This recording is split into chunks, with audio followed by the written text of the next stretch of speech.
ఎగువ ప్రాంతంలో కురిసిన భారీ వర్షాల నేపథ్యంలో రాజన్న సిరిసిల్ల జిల్లా కేంద్రంలోని గంభీరావుపేట మండలం ఎగువ మానేరు నర్మల ప్రాజెక్ట్ అయితే ఉధృతంగా ప్రవహిస్తూ మనకు దర్శనమిస్తోంది. ఈ నేపథ్యంలో ఆ వాగు ఆ పరిసర ప్రాంతాలను దాటే ప్రయత్నంలో భాగంగా ఓ గొర్రెల కాపరి నాగయ్య అనే వ్యక్తి కూడా గల్లంతైనట్టు తెలుస్తుంది. ఈ నేపథ్యంలో రాజన్న సిరిసిల్ల జిల్లా కలెక్టర్ సందీప్ కుమార్ ఝాతో పాటు ఎస్పీ మహేష్ బి గీతే రెవెన్యూ రెస్క్యూ టీం బృందం అయితే ప్రత్యేకంగా ఆ గొర్రెల కాపరి గల్లంతైన గొర్రెల కాపరిని ఆచూకీ కోసం గాలిస్తున్న చర్యలు నేపథ్యంలో ఈ ప్రత్యేకంగా ఈ గొర్రెల కాపరితో పాటు ఇంకో మరో 5గురు కూడా గొర్రెల కాపరులు ఈ ఎగువ మానేరు వాగు ప్రవాహంతో వారు చిక్కుకున్న పరిస్థితి మనకు కనిపిస్తూ ఉంది.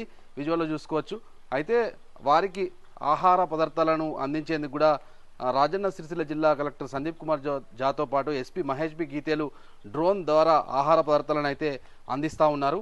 అయితే చెప్పుకోవచ్చు, ఈ ఉధృతంగా ప్రవహించడంతో నిండుకుండలా మారిన ఎగువ మానేరు ప్రాజెక్టు నీటిని దిగువ ప్రాంతానికి అధికారులు గేట్లు విడుదల చేయడంతో ఒక్కసారిగా ప్రవాహం అయితే పెరిగింది. ఈ తరుణంలో ఆ వాగును దాటేందుకు ఎగువ మానేరు వాగును దాటేందుకు కూడా గొర్రెల కాపరి నాగయ్య ప్రయత్నించడంతో ఒక్కసారిగా వరద ఉధృతి అధికం కావడంతో ఆయన గల్లంతైనట్టు తెలుస్తూ ఉంది. వారి కోసం బృందం అయితే ప్రత్యేకంగా రెవెన్యూ రెస్క్యూ టీం అధికారులు పోలీస్ అధికారులు సమన్వయంతో ఆయన ఆచూకీ కోసం వెతుకుతున్న పరిస్థితి చూసుకున్నాం.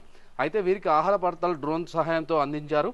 అయితే కలెక్టర్ సందీప్ కుమార్ ఝాతో పాటు కేంద్ర హోంశాఖ సహాయక మంత్రి బండి సంజయ్ సైతం బాధితులతో ప్రత్యేకంగానైతే ఫోన్ ద్వారా మాట్లాడి వారిని పరామర్శించి ధైర్యంగా ఉండాలి, మేము అండగా ఉంటామని కూడా హామీ ఇచ్చారు. వారికి ఆహార పదార్థాలను అయితే అందించారు. వారి బాగోగులు అనునిత్యం కూడా ఎస్పీ మహేష్ బి గీతతో పాటు కలెక్టర్ సందీప్ కుమార్ ఝా ప్రత్యేకంగా పర్యవేక్షిస్తున్న పరిస్థితి, ఘటనా స్థలానికి చేరుకొని వాగు ఉద్రిక్త పరిస్థితి నేపథ్యంలో కూడా పర్యవేక్షిస్తున్న పరిస్థితి మనకు చూస్తూ ఉన్నాం. అయితే ప్రభుత్వ వేములవాడ ఎమ్మెల్యే ఆది శ్రీనివాస్తో పాటు మంత్రి పొన్నం ప్రభాకర్లు సైతం ప్రత్యేకంగా బాధితులతో మాట్లాడారు.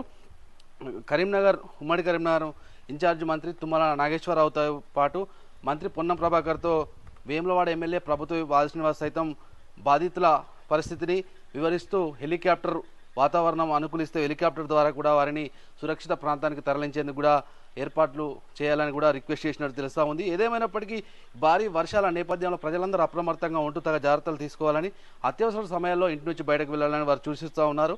అయితే కేంద్ర హోంశాఖ సహాయక మంత్రి బండి సంజయ్ మాత్రం క్షణాల్లో బాధితులకు ఫోన్ చేసి వారికి అండగా ధైర్యంగా ఉండాలని కూడా ఫోన్లో మాట్లాడడం, దానికి సంబంధించిన అంశాలు సోషల్ మీడియాలో కూడా వైరల్గా మారుతున్న పరిస్థితి మనం చూస్తూ ఉన్నాం.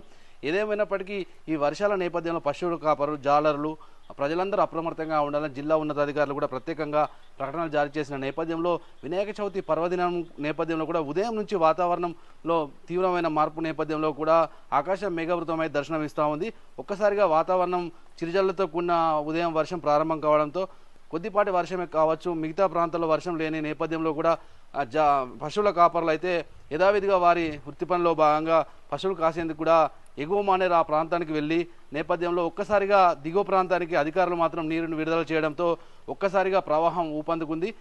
దాటే ప్రయత్నంలో ఒక కాపరి గల్లంతైన నేపథ్యంలో మిగతా 5గురు కాపర్లు అక్కడే చిక్కుకునే పరిస్థితిలో వారిని రక్షించేందుకు కూడా అధికారులు ప్రణాళికతో ముందుకు వెళ్తున్నామని క్షేత్రస్థాయిలో పరిశీలిస్తున్నారు. విజువల్లో కూడా చూసుకోవచ్చు, డ్రోన్ ద్వారా వారికి ఆహార పదార్థాలను అందించారు.